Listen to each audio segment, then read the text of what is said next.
over the last 5 years after dealing with brazen thefts, a pandemic, 2 years of record profits, and an inflation rate well above 8%.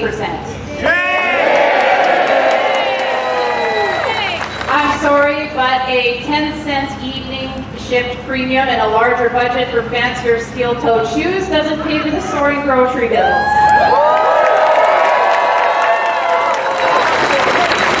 A 2% wage increase doesn't cut it for Heather and her MLAs, and it doesn't cut it for us.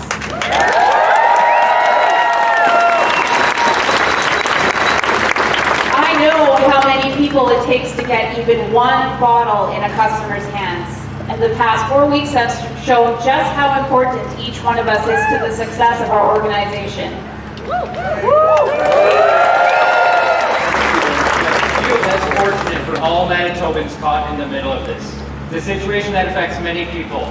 My colleagues and I, thousands of Manitobans use their services every day, healthcare workers, police, communities around the province. All of this for what? We are on a strike as a last resort because apparently fair wages that keep up with the cost of living are something not earned in this province but fought for under this government. Shame. Our employer has hired replacement workers for the employees on strike at the liquor distribution center and are hiring replacement employees for the retail stores. During the pandemic, we were deemed vital, critical, everything but essential as to not be classified as so to receive the benefits of being an essential worker. We remained open, coming to work every day during uncertain times, at a time when other businesses were restricted from staying open. We were very profitable, being the majority source of revenue during the pandemic in the province.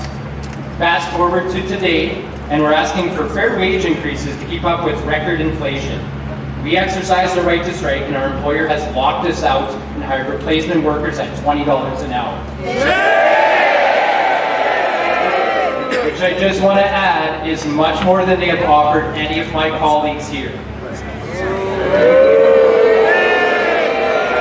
All this because the Premier will not lift the restrictive wage mandate for most public service jobs. It's not just us.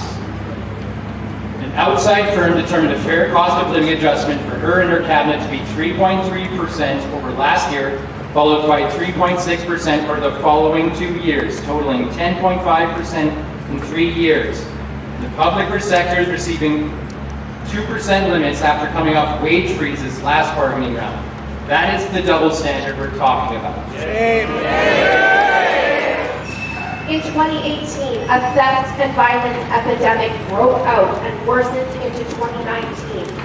We were battered nearly every day by threats and acts of violence. We were left humiliated, depressed, and anxious. Some of us never truly recovered. We were pepper sprayed. We had bottles hurled at us. We had knives and dirty needles pulled on us. We watched helplessly as thieving groups descended upon our workplaces and loaded up their bags with bottles. We witnessed beatings. We watched our customers suffer. And as the cost of living rose by 2.5% and 2.2% during this time, we received 0% in wage increases to keep up with the rising costs.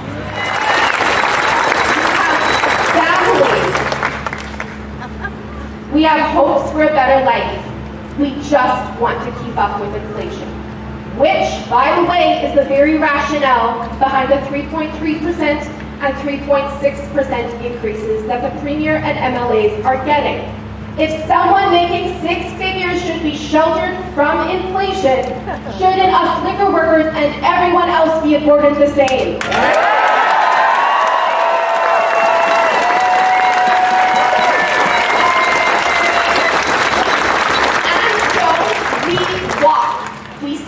Even more financial hardship, away from the jobs we love, while being talked down to and disrespected by our leaders.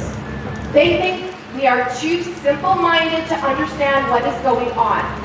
They think this is a political game and that we are victims of the union. Excuse me? I am the MGEU.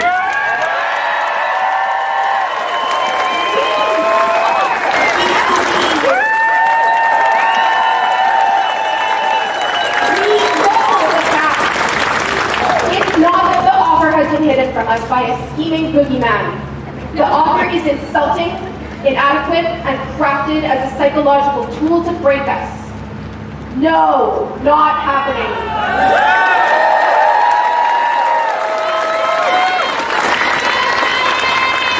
We've suffered 6 long years.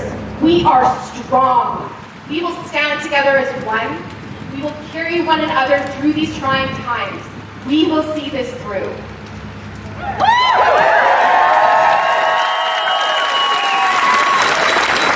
our dear fellow Manitobans, we would love to get back to serving you. We miss you.